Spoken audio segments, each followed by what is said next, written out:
ఈరోజు పరిశుద్ధ గ్రంథములో నుంచి దేవుని యొక్క వాక్యాన్ని మన జాగ్రత్త గ్రహిస్తాం. యోహాను రాసిన మొదటి పత్రిక పరిశుద్ధ గ్రంథములో ఈ పత్రికలో యోహాను రాసిన మొదటి పత్రికలో చాలా విషయాలు మనకు కనబడుతూ ఉంటాయి. ఈ పత్రికను 3 పత్రికలు ఉంటాయి. మొదటి పత్రిక 5 వచనాల వరకు మనకి ఉంటాయి. జాగ్రత్తగా మనం ఈరోజు పరిశుద్ధాత్మ దేవుడు మనతో మాట్లాడాలని ఆశపడుచున్నాడు. దేవుని యొక్క బీజం అనేది చాలా ముఖ్యం. దేవుని బీజం అది యేసు ప్రభు యొక్క బీజం మనలో ఉండాలి అంటే మనము దేవుని మూలముగా వచ్చిన వారమై ఉండాలి. చూద్దాం. అక్కడ 9వ వచనాన్ని 3వ అధ్యాయం యోహాను రాసిన మొదటి పత్రిక. దేవుని మూలంగా పుట్టిన ప్రతి వాడులో ఆయన బీజము నిలిచును కనుక పాపము చేయడు. చాలా చిన్న ప్రార్థన చేస్తున్నాం. మా పరిశుద్ధుడు వెళ్ళిన తండ్రి యేసయ్యా నీకు వందనాలు చెల్లిస్తున్నాను. నీ దాసుని మరుగు చేసి నాతో నీ బిడ్డతో మాట్లాడమని, వెనుగల శక్తిని గ్రహించే కృప ప్రతి ఒక్కరికి అనుగ్రహించమని, మీరే ప్రత్యేకంగా మాట్లాడమని యేసుక్రీస్తు నామములో ప్రార్థించి వేడుకుంటున్నాం తండ్రి. ఆమేన్. ఈరోజు మనం ఒక విషయాన్ని జ్ఞాపకం చేసుకోవాలి. దేవుని మూలముగా పుట్టినవాడు ఆయన బీజం, యేసుక్రీస్తు యొక్క బీజం వారిలో నిలిచి ఉంటుంది అని దేవుని వాక్యం స్పష్టంగా తెలియజేస్తుంది. మనకు పరిశీలించుకోవడానికి ప్రయత్నం చేయాలి. నేను దేవుని మూలంగా పుట్టానా లేదా అండి. ఇదేంటండి, మా అమ్మ నాన్న నేను పుట్టింటే దేవుని మూలంగా పుట్టడం ఏంటి అని మనం అనుకోవచ్చు. అవునా? నేను బైబిల్ గ్రంథంలో స్పష్టంగా రాయబడిన మాట మీరు జాగ్రత్తగా ఈరోజు గ్రహించాను. దేవుని మూలముగా పుట్టిన వాడు అంటే మనము దేవుడు పుట్టించాడు అనేది బైబిల్ స్పష్టంగా తెలియజేస్తుంది. బైబిల్ గ్రంథంలో చాలా మొదలుకొని దేవుడు నిన్ను నన్ను కలగజేసిన వాడు ఆయనే. మనందరినీ కలగజేసిన వాడు ఆయనే. ప్రియమైన దేవుడు ఆయన కలగచేశాడు. అయితే కలగచేశాడు దేవుని మూలముగా ఇంకా ఎలా మనం జన్మించామంటే బాప్తిస్మం వలన మనం ఇంకా దేవుని మూలముగా జన్మించి ఉన్నాం. నీటి మూలముగాను ఆత్మ మూలముగాను మనము జన్మించి ఉన్నాం. అందుకోసమే యోహాను సువార్తలో మనకి 3వ అధ్యాయంలో మొదటి వచనంలో చెబుతూ ఉంటాడు. ప్రభు అంటాడు నికోదేముతో, ఒకడు నీటి మూలముగా ఒకడు ఆత్మ మూలంగా జన్మిస్తేనే కానీ దేవుని రాజ్యంలోకి ప్రవేశించడు అంటాడు. ఇక్కడ అర్థమైంది. ఇంకొక చోట మనకి మత్తయి సువార్తలో ఒక స్పష్టంగా కనబడుతూ ఉండదు. యేసు ప్రభు కూడా ఈ భూలోకంలో ఉన్నప్పుడు మత్తయి సువార్త 3వ అధ్యాయం 14 నుంచి మనం చూస్తే, 14 నుంచి మనం చూసినప్పుడు ఇక్కడ ఒక స్పష్టంగా కనపడుతుంటుంది. ఏంటి ఆ స్పష్టంగా అంటే, ప్రియమైన దేవుని బిడ్డరా ఒక విషయాన్ని జ్ఞాపకం చేస్తాం. యేసు ప్రభు ఎప్పుడు మనం బాప్తిసం తీసుకున్నాడో, యేసు ప్రభు ఎప్పుడు నీటి మూలముగా ఈ యోహాను చేత బాప్తిసం తీసుకున్నాడో ఆకాశం తెరవబడి ఉంది. ఆకాశం తెరవబడగానే అప్పుడు ఆకాశం నుండి ఒక స్వరం పడుతుంది, ఇదే నా ప్రియ కుమారుడు అని యందు నేను ఆనందిస్తున్నాను. గట్టిగా చూద్దామా? అంటే నీటి మూలముగా ఆత్మ మూలంగా ఎప్పుడు జన్మిస్తామో, యేసుక్రీస్తే దేవుడికి కుమారుడే కాదు. ఇప్పుడు మనం కూడా ఏమై ఉన్నాం అమ్మా, ఆయన పిల్లలమై ఉన్నాం. గట్టిగా చేద్దామా?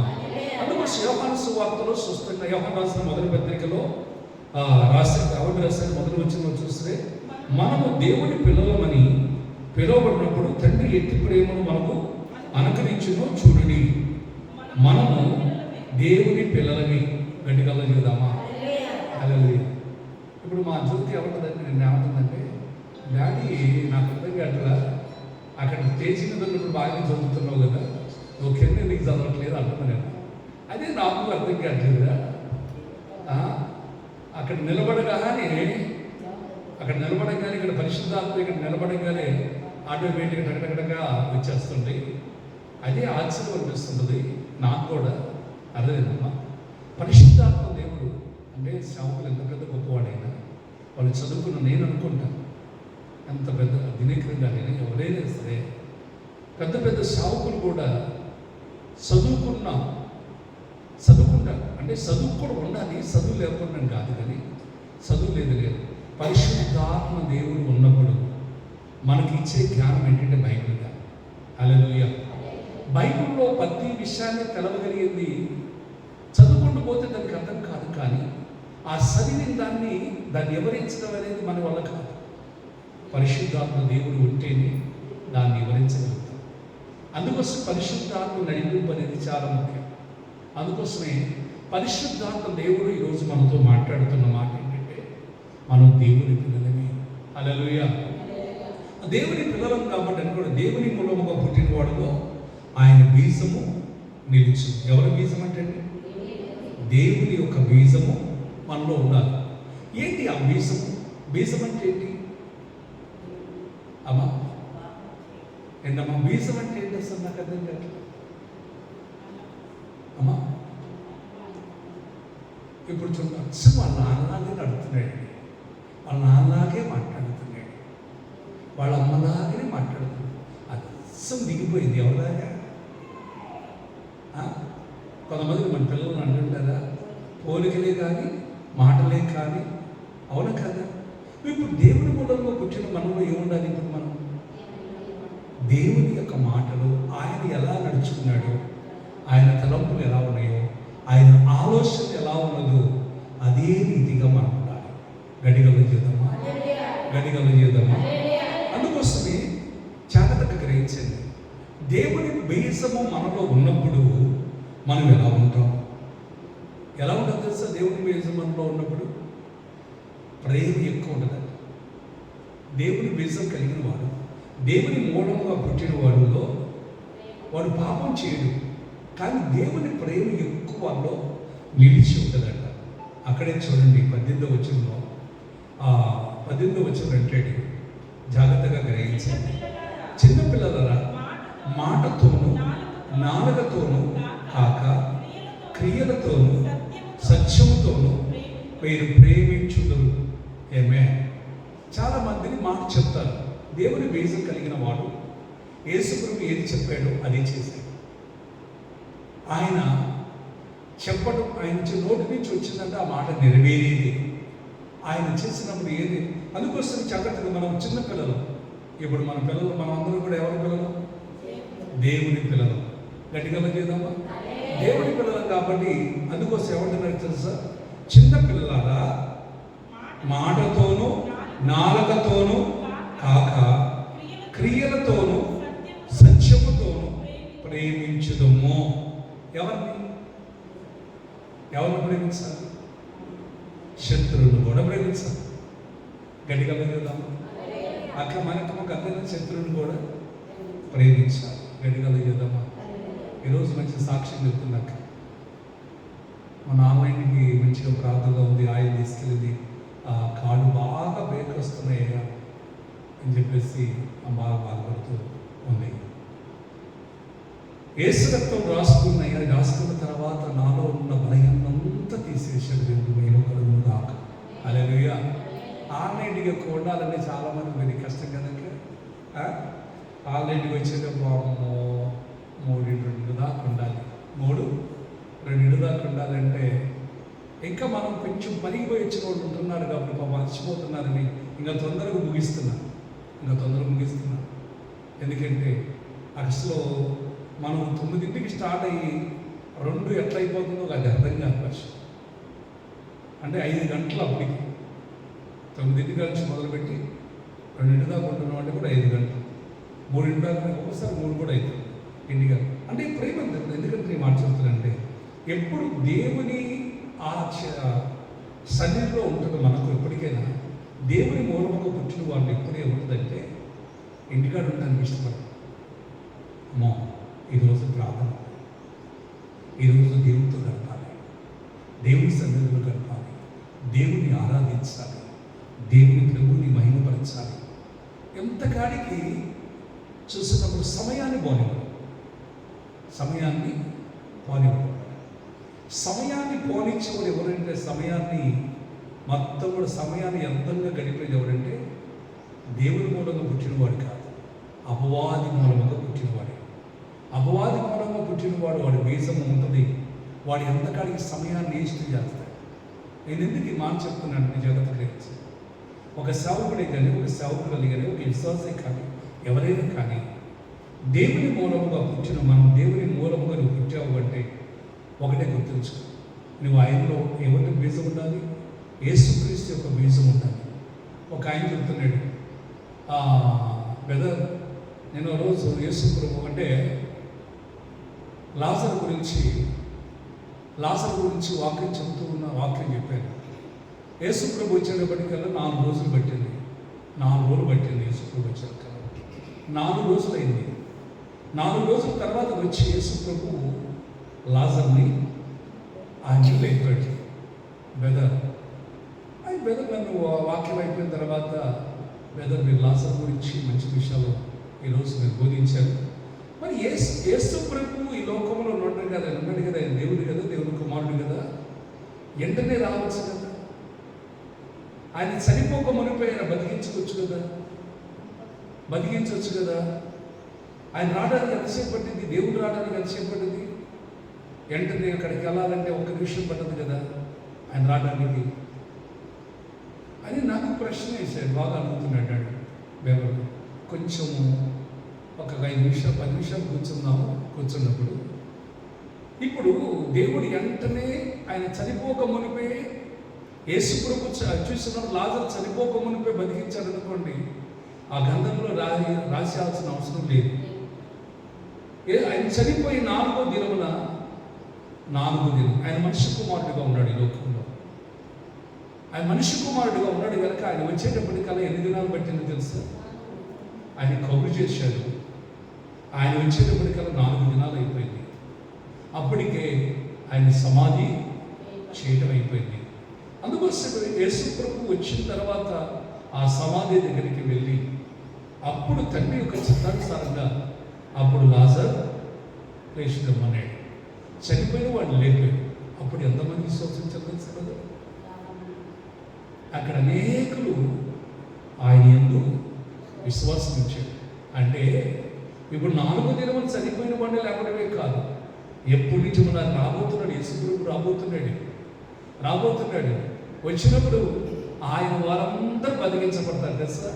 ఇప్పుడు 2000 సంవత్సరాల క్రితం చనిపోయిన వారే కావచ్చు, పాత నిబంధనల భక్తులే కావచ్చు, కొత్త నిబంధనల భక్తులే కావచ్చు, ఇప్పుడు కొత్తగా నమ్మిన వారే కావచ్చు, ప్రతి ఒక్కరు కూడా నమ్మిన ప్రతి ఒక్కరూ ఆయన బిడ్డలందరూ కూడా ఎక్కడుంటారు తెలుసా? లేపబడతారు. చనిపోయిన సమాధుల్లో నుండి కూడా లేపబడతారు. కొన్ని విషయాలు చెప్పిన తర్వాత ఆయన ఇప్పుడు ఆ ప్రభు నమ్ముకొని ఉన్నాడు, శిక్షిస్తున్నాడు. కొంతమందికి అర్థం కాదు, అంటే అర్థమవుతుంది. కానీ ఒకటి గుర్తుంచుకో, దేవుని మూలముగా పుట్టిన వారికి ఖచ్చితంగా ఆయన బీజం మనలో ఉన్నప్పుడు ఆయన ఈ లోకానికి ఎందుకు వచ్చాడు అనేది మనకి ఈజీగా అర్థమైపోతుంది. ఇప్పుడు దేవుని మూలంగా పుట్టిన నీవు ఒక విషయాన్ని జ్ఞాపకం చేసుకోవాలి. ప్రియమైన బిడ్డగా, మనకు సాక్ష్యం నేను అన్నాను. ఒక సినిమా అంటున్నాము, ఆ సినిమా అంటే ఆమె డ్రెస్ వేసుకొని సినిమాల్లో విస్తారంగా క్లబ్ డాన్సర్గా ఉండేది. ఆ మొత్తం కూడా చూసినప్పుడు ఆమె లోకంలో ఆమె ఎలా ఉందంటే ఒక విచారులాగా అనిపించింది. ప్రతి ఒక్కళ్ళు అనుకునేవారు. కానీ ఆమె దేవుని దర్శించాడు, సమరయ స్త్రీని దర్శించినట్లుగా దర్శించాడు. ఇప్పుడు ఆమె మారిపోయింది, ఆమె రక్షణ పొందింది. దేవుని స్తోత్రం కలుగుతుందమ్మా. అయితే ఒక విషయాన్ని జ్ఞాపకం చేసుకుంది. యేసు ప్రభు దేనికి వచ్చారు? అసలు యేసు ప్రభు ఎందుకు వచ్చారు? ఏమే హల్లెలూయా, ఏమా హల్లెలూయా, హల్లెలూయా. యేసు ప్రభు వచ్చిందే పాపులను రక్షించడానికి, నీతిమంతుల కోసం అయినా రాలేదు. అందుకోసమే జాగ్రత్తగా గ్రహించండి. ఒక వ్యభిచారి రాళ్ళతో కొట్టబడుతున్నప్పుడు మీలో పాపం చేయకపోతే ఎవరో ఆ మీద రాయి ఏమని చెప్పాడు. అందరూ పాపం చేస్తున్నాడు, అందరూ పాపం చేసి దేవుడు అనుగ్రహించిన మహిమను పొందలేకపోతున్నారు. ఎప్పటికైనా ఒకటి గుర్తుంచు, నేను పరిశుద్ధుడిని అని ఎప్పుడు అనుకోవద్దు. ఎప్పుడు అనుకోవద్దు. నువ్వు ఎప్పుడు దేవుని మనకు పుట్టి ఉన్నావో, ఆయన బీజంలో ఉన్నప్పుడే నువ్వు పరిశుద్ధుడు. అది ఎప్పుడు దాకా ఉండాలి? ఎప్పుడు దాకా ఉండాలమ్మా? ప్రభు వచ్చేంత వరకు ఉండాలి. ఈ లోకంలో ప్రభు పిలుచుకునేంత వరకన్నా ఉండాలి. అంతే కదా? ఎప్పటికైనా సరే మొదట ఉన్న విశ్వాసం తగ్గిపోతుంది, మొదట ఉన్న ప్రార్థన తగ్గిపోకూడదు. ఏమైపోవాలా? రెట్టింపోను కాక. అందుకోసం ఇక్కడ ఏమంటారు? దేవుని మూలంగా పుట్టిన వాళ్ళు ఆయన బీజం నిలిచినట్టు ఏమంటున్నాడు ఇక్కడ? చిన్నపిల్లలారా ఏమంటున్నాడు? మాటతోనూ నాలుకతోనూ కాక క్రియతోనూ సత్యంతోనూ ప్రేమించడము. అంటే కలిగేదమ్మా. ఇంకా కింద 19 వచ్చింది అంటున్నారు, చదవండి. దీని వలన మనము సత్య సంబంధులమని ఎరుగుదము. దేవుడు మన హృదయము కంటే అధికుడై సమస్తమును ఎరిగి ఉన్నాడు కనుక మన హృదయం ఏ విషయములో జాగ్రత్త గ్రహించండి. ఎక్కడ మన దోషారోషం చేసేది అమ్మా? ఏసేరకు నా మీద లేకపోతే నాయన అక్క మీద లేవచ్చు, లక్ష్మి నేను లేకపోతే నువ్వు వాళ్ళ మీద, ఈ దోషం నీ కాదు, మన హృదయమే చేస్తాడు. అదవుతుందా? చదవండి ఆ మాట. మన హృదయమే ఏ విషయంలో దోషారోపణ చేయును, ఆయా విషయంలో ఆయన ఎదుట మన హృదయములను సమ్మతపరుచుకుందాము. ఇలాగా మన హృదయము మన యందు దోషారోపణ చేయడల దేవుని ఎదుట ధైర్యము కలిగి ఉంటాము. అదే అవుతుంది కదా. దేవుని మూలములో పుట్టిన వాడు ఏముంటుందంటే దేవుని బీజము మనలో నిలిచి ఉంటుంది. ఇంకా మన హృదయం చెప్పిందంటే దేవుని ఎదుట మనం నిలబడ్డప్పుడు మమ్మీ అర్థమవుతుందా? అందుకోసే ఒకటే చెప్తున్నాను, ఎవరిని కూడా దూషించడానికి కూడా ఇష్టపడకూడదు, ఎవరైనా ఒక మాట అంటానికి కూడా ఇష్టపడకూడదు. ఎందుకంటే నీ హృదయమే నీకు బోధిస్తూ ఉంటుంది. నీ హృదయమే దేవుని ఎదుట మనకేం చేస్తుందంటే తెలుసా? మనకి హృదయమే మన హృదయాన్ని చెప్పింది అనమాట. అందుకోసమే హృదయం అన్నిటికంటే మోసకరమైనది, అది ఘోరమైన వ్యాధి కలది. దాన్ని గ్రహింపగలవాడేవాడు? గడిగల చేద్దామా. అందుకోసమే దేవుడు చూసేది ఏం తెలుసా? హృదయాన్ని గడిగల చేద్దామా. మన హృదయమే మన మీద నిందారోపణ చేయకుండా ఉండాలంటే మనం చేస్తేనే కదా చెప్పేది, మనం చేయండి చెప్పదు కదా, అవునా కాదు? మనం చేయకుండా ఉందముగాక. అందుకోసం చూడండి, కింద కూడా చదువమ్మా మాట్లాడినాడు. ప్రియులారా, చేయని ఎడల దేవుని ఎదుట ధైర్యము గల వారమై ఉండుము, మరియు మనం ఆయన ఆజ్ఞలను గైకొనుచు ఆయన దృష్టికి ఇష్టమైన చేయించున్నాము కనుక మనం ఏమడిగినను ఆయన వలన మనకు దొరుకును. ఆయన ఆజ్ఞ ఏదనగా ఆయన కుమారుని యేసుక్రీస్తును నామమును నమ్ముకొని ఆయన ఆజ్ఞించిన ప్రకారముగా ఒకరినొకడు ప్రేమించడము. ఆయన ఆజ్ఞాపించిన ప్రకారం ఏం చేయమంటున్నాడు? ఒకరినొకడు ప్రేమించడము. గడిగలిగిదాము. ఈ ప్రేమ అనేది ఖచ్చితంగా ఉండాలి.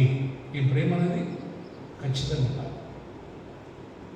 ఆ ప్రేమే ఉన్నప్పుడే నా ప్రేమ దింపడేలా ఒక విషయం జ్ఞాపకం చేసుకోవాలి. ప్రేమ ఎలా కనబడింది? మానికమ్మక ప్రేమ ఎలా కనబడింది?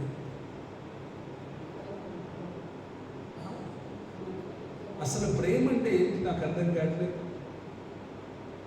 తనకిష్టమైనది తీసుకొచ్చి ఇవ్వడం శరీర సంబంధమైనదా? అసలు ఈ ప్రేమ ఎలా కనబడింది అనేది ఒక్క విషయాన్ని మనం తెలుసుకోవాలి. బైబిల్ గ్రంథంలో ఒక ఆయన ఉన్నాడు, కుష్టి రోగంతో ఉన్నాడు.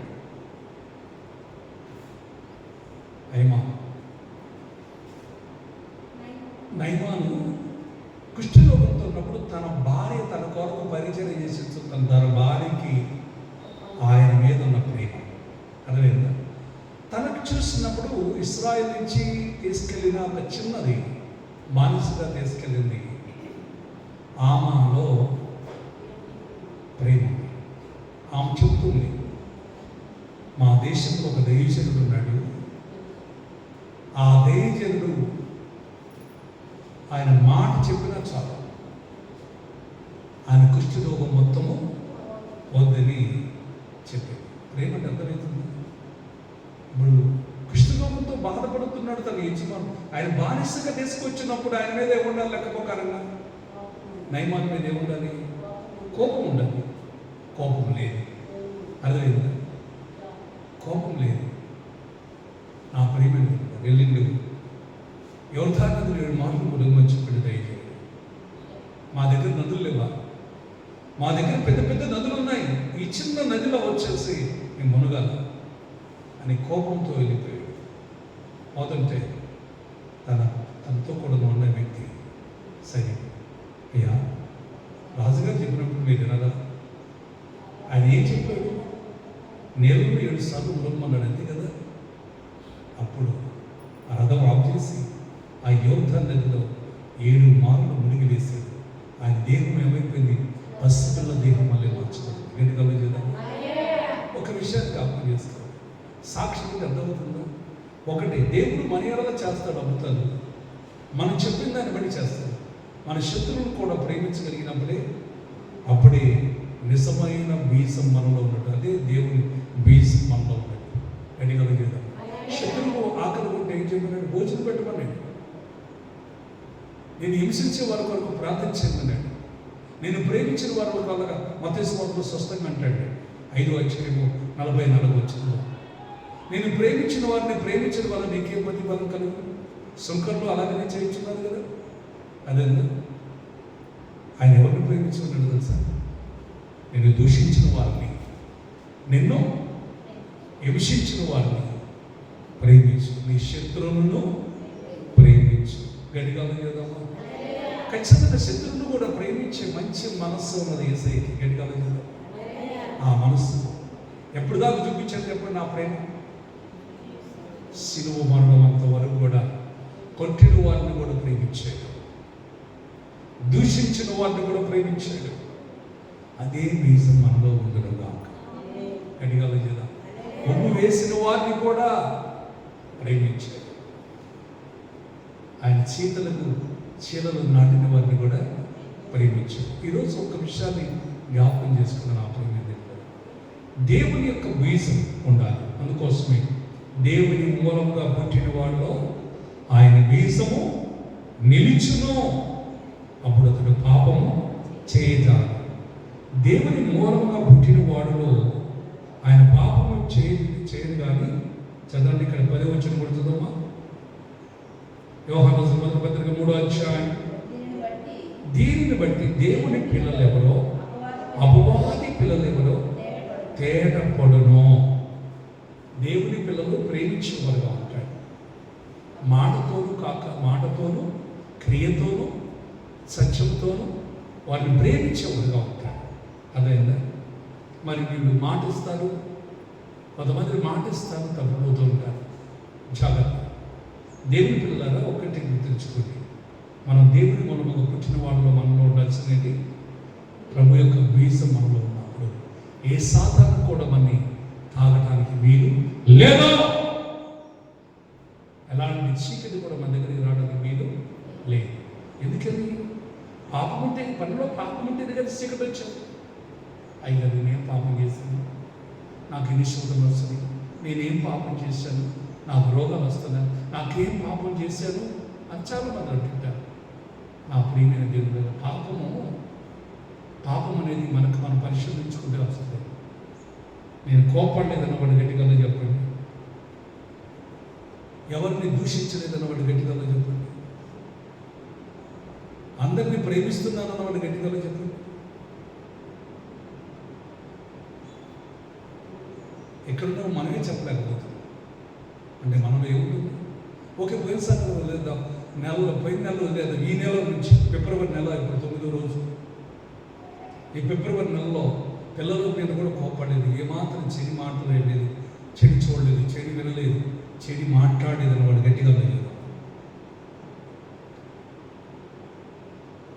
అంటే ఏముంటుంది ఇప్పుడు మనలో? ఒక్కసారి మనం పరిశీలించుకోవాలి. దేవుని మూలంగా పుట్టామా, ఆయన బీజం తప్ప ఇంకేది ఉండడానికి వీలు లేదు. గట్టిగా చూద్దామా? హల్లెలూయా. అందుకొస్తే అపవాది పిల్లలు ఎవరు? దేవుని చూడండి, దీనిని బట్టి దేవుని పిల్లలు ఎవరు, అపవాది పిల్లలు ఎవరు తేటపడును.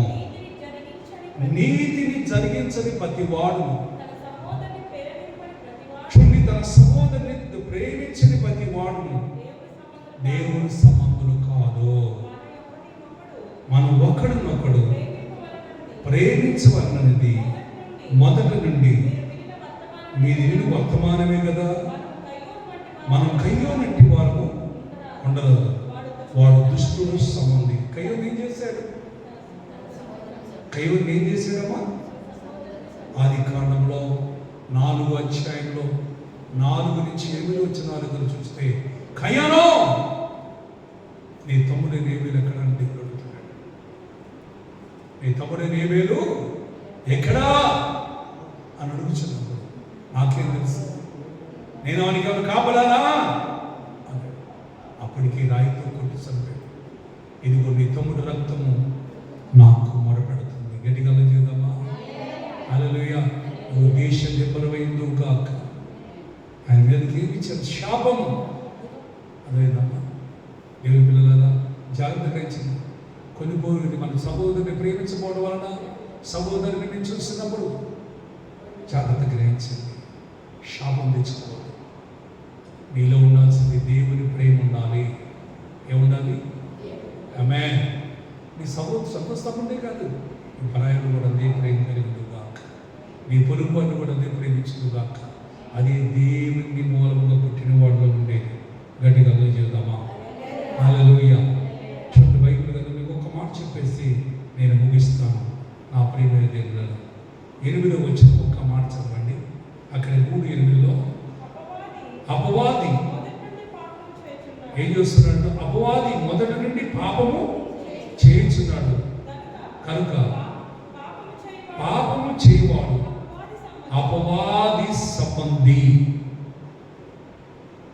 మరి కొంతమందికి మనవాళ్ళే ఉన్నారు కదా, మన పిల్లలే ఉంటున్నారు కదా, మన పక్కన వాళ్ళు ఉంటున్నారు కదా. మరి వాళ్ళు పాపం చేస్తున్నారు, దేవుడు నమ్ముతున్నారు, క్రీస్తు రక్తంతో కడుగుతున్నారు, చర్చకు వస్తున్నారు, పాపం చేస్తున్నారు కదా, పాపం చేస్తున్నారు కదా. అదేగా మనకు కనబడింది. నిజమడిదా? ఎవరు చూస్తున్నాం మనం? యేసు ప్రభు చూడాలా, మన పక్కన పాపం చూడాలా? ఏమా చెప్పండి. వాడు చేస్తున్నాడు, మనం చేద్దాం. ఇది ఆలోచన ఎప్పుడు రాకూడదు. అసలు ఆ మాటే మనం అనుకోకూడదు. తీర్పు తీర్చేదేవుడు తీర్పు తీర్చుకుని అప్పుడు మిమ్మల్ని గురించి తీర్పు తీర్చబడదు అంటాడు. మత్తయి 7వ వచనం చదవండి, చాలా జాగ్రత్త. సహోదరులారా, లోకం మిమ్మల్ని ద్వేషించిన యెడల ఆశ్చర్యపడకుడి. మన సహోదరుని ప్రేమిస్తున్నాం కనుక మరణములో నుండి జీవములోనికి దాటి ఉన్నాం. గట్టిగా చేద్దామా? ఏమే ప్రేమిస్తున్నాం. మీరు నాలో ఉండాల్సింది ఏంటంటే సహోదరు యొక్క ప్రేమ. మరి మా ఆయనే అట్టుంటున్నాడు, మా ఆయనే తాగుతున్నాడు కదా, అసలు నీ నోడితే ఎందుకంటావు? నువ్వు ఇంకా చెడిపోతావు, నువ్వు ఇంకా తాగుపోతావు అంటే ఇంకెక్కువ చేస్తాడు. నీ ఇష్టమయ్యా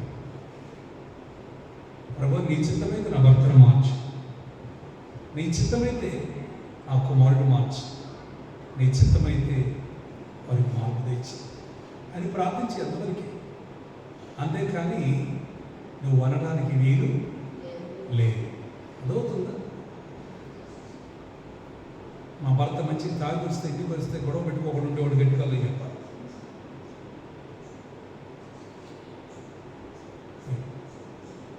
తాగి వచ్చిందంటే ఏం చేస్తాం? గొడవ పెట్టుకుంటాం. దేవుని మనము పుట్టిన నీవు ఏమనం ప్రార్థన చేస్తాం. అర్థమవుతుందా? ప్రార్థన చేస్తాం అంతవరకే తప్ప నువ్వేమన్నావు ఒకటి గుర్తించు.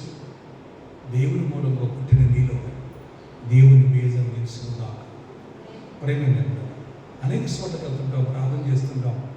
యేసుక్రీస్తు నామంలో అనేక దెయ్యాలు వెళ్ళిపోతున్నాయి, అనేక అద్భుతాలు దేవుడు చేస్తున్నాడు.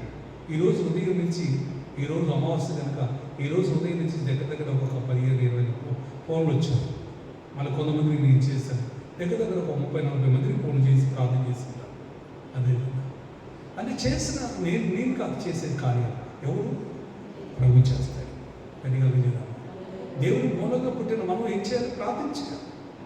ప్రార్థించి దేవుని ఖచ్చితంగా కార్యాలు చేస్తాడు. గడిగలిగేదామా? చేస్తాడు. చేసి అందుకోసమే ఒక్కొక్కసారి మొదటి నుండి వాడు ఏం చేస్తున్నాడు? పాపము చేయించున్నాడు. మొదటి నుంచి పాపం చేస్తున్నాడు. అపవాది. చూడండి బైబిల్ గ్రంథం మత్తయి సువార్త 13వ అధ్యాయం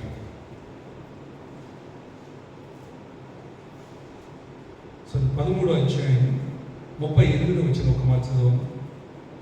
38. పొలము లోకము, మంచి విత్తనములు, రాజ్య సంబంధులు, గురుగులు, దుష్టుని సంబంధులు, వాటి విత్తుని శత్రువు అపవాది. కోత యుగ సమాప్తి, కోత కోయవారు దేవదూతలు, గురుగులు ఎలాగ కూర్చబడి అగ్నిలో కాల్చివేయబడును. అలాగని యుగ సమాప్తికి జరుగును. మనిషి కుమారుడు తన దూతలను పంపును. ఆయన రాజ్యములో నుండి ఆటంకములకు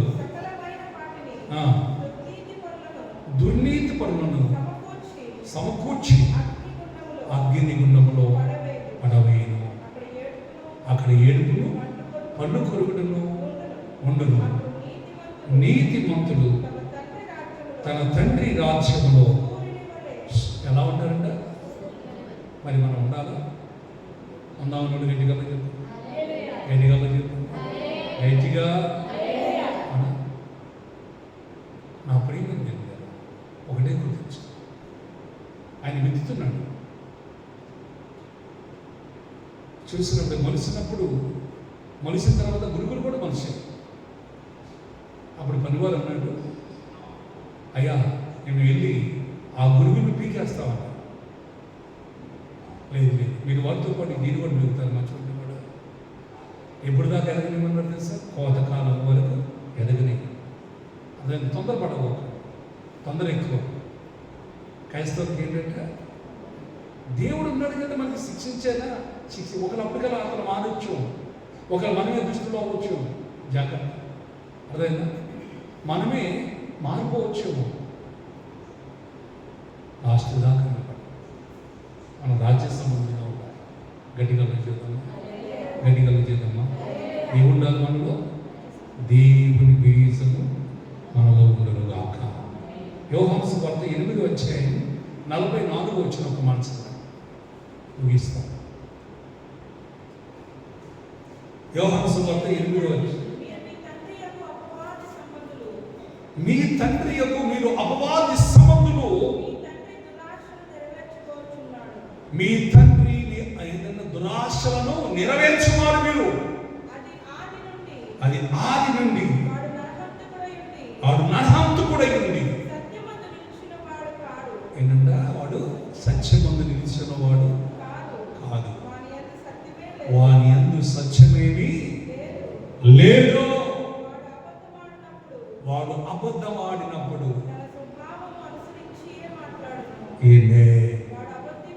వాడు అబద్ధికుడు, అబద్ధమునకు జనకుడై ఉన్నాడు. నేను సత్యమునే చెప్తున్నాను.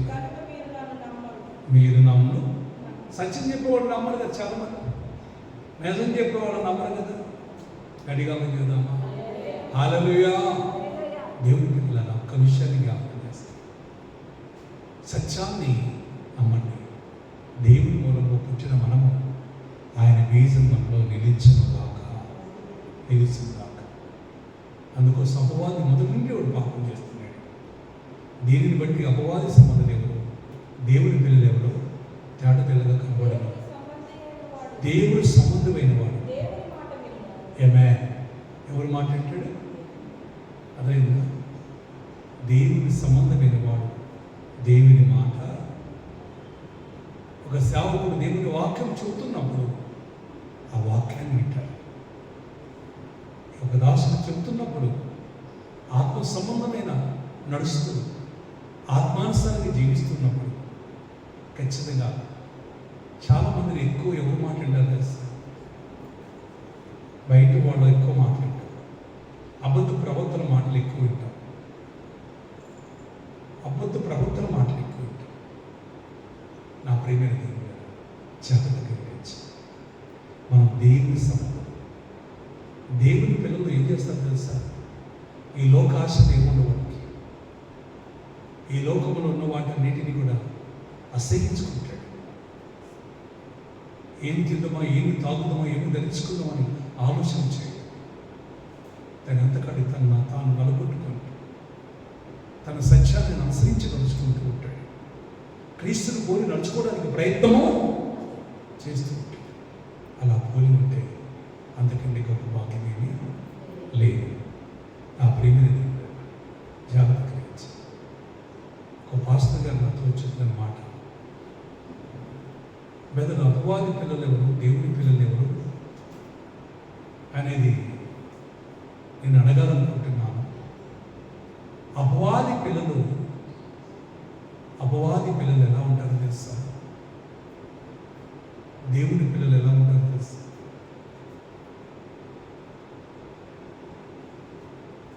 వాక్యానుసారంగా నడుచుకుంటారు. దేవుని పిల్లలు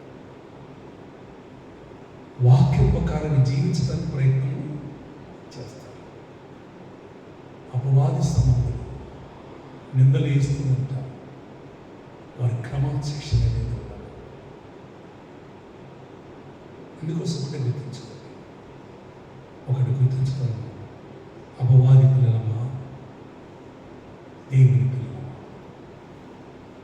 దేవుని మూలంగా పుట్టి ఉన్నామా, అపవాది మూలంగా పుట్టి ఉన్నామా? మనం ఏ బీజం నిలిచి గట్టిగా లేదు.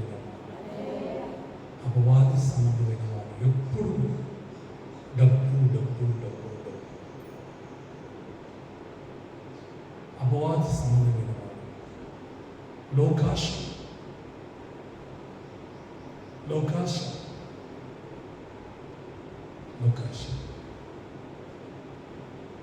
వాడు ఎప్పుడు ఏం తిందామా, ఏం ధరించుకుందామా, బంగారం ధరించుకోవాలి, లేకపోతే మంచి వస్త్రాలు ధరించుకోవాలి, మంచి మంచి కోరికలు ఉంటాయి, లోక సంబంధమైన జాగ్రత్త. అందుకోసం మనం పరీక్షించుకోవాలి. దేవుని ఎదుట మన హృదయం రేపు మన అపరాధిగా మనల్ని చెప్పకూడదు. మన హృదయం సాక్షి ఇచ్చినప్పుడు దేవుని ఎదుట మనం నిలబడదు కాక. ఒకటి గుర్తించుకున్నాం. 4 వచ్చే ఒక్క మాట చదివేసి ముగిస్తాం. పిల్లలారా చదవండి. యోహాను రాసిన మొదటి పత్రిక 4 వచ్చి మొదటి వచ్చి. ప్రియులారా, అనేక అబద్ధ ప్రవక్తలు లోకములోనికి బయలువెళ్ళి ఉన్నారు కనుక ప్రతి ఆత్మను నమ్మక ఆ ఆత్మలు దేవుని సంబంధమైనవి పరీక్షించుడి. యేసుక్రీస్తుని శరీరధారి వచ్చినని ఏ ఆత్మ ఒప్పుకొనదో అది దేవుని సంబంధమైనది కాదు. ఒప్పుకొనదో అది దేవుని సంబంధమైనది కాదు. దీనిని బట్టి దేవుని ఆత్మను మీరెరుగుదురు. క్రీస్తు ఈరోజు ఆత్మ వచ్చిందని మీరు ఇరిన సంగతులను ఇదే ఇదివరకే అది లోకములో ఉన్నది. చిన్నపిల్లలారా, మీరు దేవుని సంబంధులు. మీలో ఉన్నవాడు లోకములో ఉన్నవాడి కంటే గొప్పవాడు కనుక వారిని జయించి ఉన్నాడు. గట్టిగా చేద్దామా? జాగ్రత్త, మనము మోసపోవద్దు. దేవుని పిల్లల విషయంగా దేవుని పూలకగా పుట్టి మనం దేవుడే మనని పుట్టించాడు. నీటి మూలంగా ఆత్మలుగా జన్మించిన మనలో దేవుని బీజము మనలో నిలిచినదాకా చిన్న ప్రార్థన చేస్తాం. మా పరిశుద్ధులు వెళ్ళిన నా తండ్రి యేసయ్యానికి వందనాలు. ప్రభు, మాతో మీరు మాట్లాడిన విధానం బట్టి నీకు లెక్కలేని స్థుతులు చెల్లిస్తున్నాం. ప్రభు, యోహాను సముద్ర పత్రిక 3:9 స్పష్టంగా మాట్లాడి దేవుని మూలంగా పుట్టినవాడు ఆయన బీజము నిలుచును. ప్రభు, నీ బీజం మాలో నిలుచునుగా. దీనిని బట్టి దేవుని పిల్లలు ఎవరో, అపవాది పిల్లలు ఎవరో తేటపడినాడు.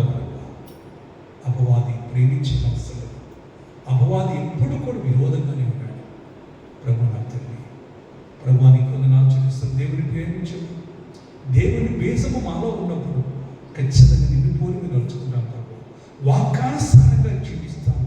ప్రభు, నీకు చిన్నపిల్లలారా, చిన్నపిల్లల మాటతోనూ నాలుకతోనూ కాక క్రియతోనూ సత్యంతోనూ ప్రేమించింది. అలాంటి మనస్సు మాకు దయచేయండి. దేవుని మూలముగా పుట్టినవాడు ఆయన బీజము నిలిచిన రీతిగా నిన్ను పోలి నడుచుకునే భాగ్యాన్ని మాకు సంఘానికి, ఈ వాక్యం వింటున్న ప్రతి ఒక్కరికి అనుగ్రహించమని ప్రభా, గురువులు అయా నీకు వందనాలు చెల్లిస్తున్నాను. మంచి విత్తనము అయా నీకు రాజ్య సంబంధం, గురువులు దుష్టుడు సంబంధం అవి కోత వరకు వెతుకుతూనే ఉన్నాయి. అప్పుడు నా తండ్రి కోత వచ్చినప్పుడు, కోత కూర్చినప్పుడు ఆ అగ్నితో కాల్చిపోయింది కదా. ఇది ఆ దుష్టుడు సంబంధులు కనుక ఆ అగ్నిలో యుగ యుగాలు కాలుతాయి. అక్కడ ఏడుపు పడుగురికి అక్కడ ఉండున్నాం. అలాంటి పరిస్థితి మాకు కాకుండా ఎలా తండ్రి ఈ రోజు నుంచి నీ బీజమును మాలో నింపుమని యేసుక్రీస్తు నామములో ప్రార్థించి దీవిస్తున్నాం తండ్రి. దేవుని మూలముగా పుట్టుదముగాక, దేవుని బీజం మనలో ఉండునుగాక. అపవాది మనలో నుంచి ఉన్న తొలగి